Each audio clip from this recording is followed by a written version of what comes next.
राधे राधे, जय श्री कृष्णा। आज हम सुनेंगे ऋषि पंचमी की कथा।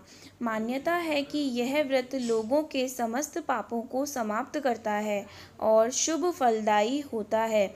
यह व्रत ऋषियों के प्रति श्रद्धा, कृतज्ञता, समर्पण और सम्मान की भावना को दर्शाता है। आइए सुनते हैं कथा। सतयुग में विदर्भ नगरी में श्येनजित नामक राजा हुए थे। वह ऋषियों के समान थे। उन्हीं के राज्य में एक किसान सुमित्र और उसकी पत्नी जयश्री रहते थे। पत्नी अत्यंत पतिव्रता थी।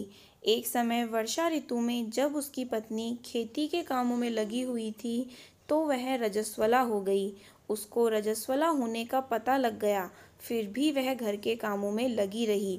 कुछ समय बाद वह दोनों स्त्री पुरुष अपनी अपनी आयु भोग कर मृत्यु को प्राप्त हुए। जयश्री तो कुतिया बनी और सुमित्र को रजस्वला स्त्री के संपर्क में आने के कारण बैल की योनि मिली। क्योंकि ऋतु दोष के अतिरिक्त इन दोनों का कोई अपराध नहीं था, इसी कारण दोनों को अपने पूर्व जन्म का समस्त विवरण याद रहा। वे दोनों कुतिया और बैल के रूप में उसी नगर में अपने बेटे सुचित्र के यहाँ रहने लगे। धर्मात्मा सुचित्र अपने अतिथियों का पूर्ण सत्कार करता था।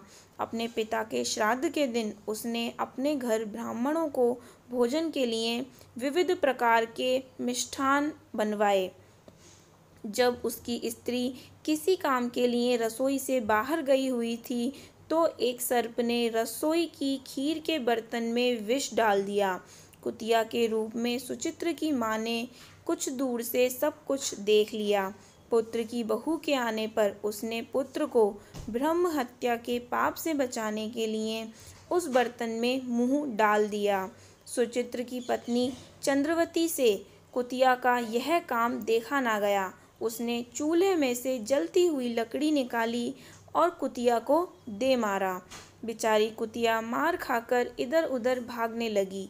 चौके में जो झूठन आदि बची रहती थी वह सब सुचित्र की बहू उस कुतिया को डाल देती थी, लेकिन क्रोध के कारण उसने वह भी उसे नहीं दी। सब खाने का सामान फिकवा कर बर्तन साफ करके दोबारा खाना बनाकर ब्राह्मणों को खिलाया। रात्रि के समय भूख से व्याकुल होकर वह कुतिया बैल के रूप में रह रहे अपने पूर्व पति के पास आकर बोली, हे स्वामी, आज तो मैं भूख से मरी जा रही हूँ। वैसे तो मेरा पुत्र मुझे रोज खाने को देता था, लेकिन आज मुझे कुछ भी नहीं मिला है। सांप के विष वाले खीर के बर्तन को अनेक ब्रह्म हत्या के भय से छूकर उसे न खाने योग्य मैंने बना दिया था। इसी कारण बहू ने मुझे बहुत मारा और मुझे कुछ भी खाने को नहीं दिया। तब वह बैल बोला, हे भद्रे, तेरे पापों के कारण मैं भी इस योनि में आ पड़ा हूँ और आज बोझा ढोते ढोते मेरी कमर टूट गई है। आज मैं भी दिन भर खेतों में हल जोतता रहा। मेरे पुत्र ने आज मुझे भोजन भी नहीं दिया और मुझे बहुत ज़्यादा मारा। मुझे इस प्रकार कष्ट देकर उसने इस श्राद्ध को निष्फल कर दिया। अपने माता पिता की इन बातों को सुचित्र सुन रहा था। उसने उसी समय दोनों को भरपेट भोजन कराया और फिर उनके दुख से दुखी होकर वन की ओर चला गया। वन में जाकर ऋषियों से पूछा कि मेरे माता पिता किन कर्मों के कारण इन नीच योनियों को प्राप्त हुए हैं और अब किस कारण से उनको इस योनि से छुटकारा मिल सकता है। तब सर्वतमा ऋषि बोले, तुम इनकी मुक्ति के लिए पत्नी सहित ऋषि पंचमी का व्रत धारण करो और उसका फल अपने माता पिता को दे दो।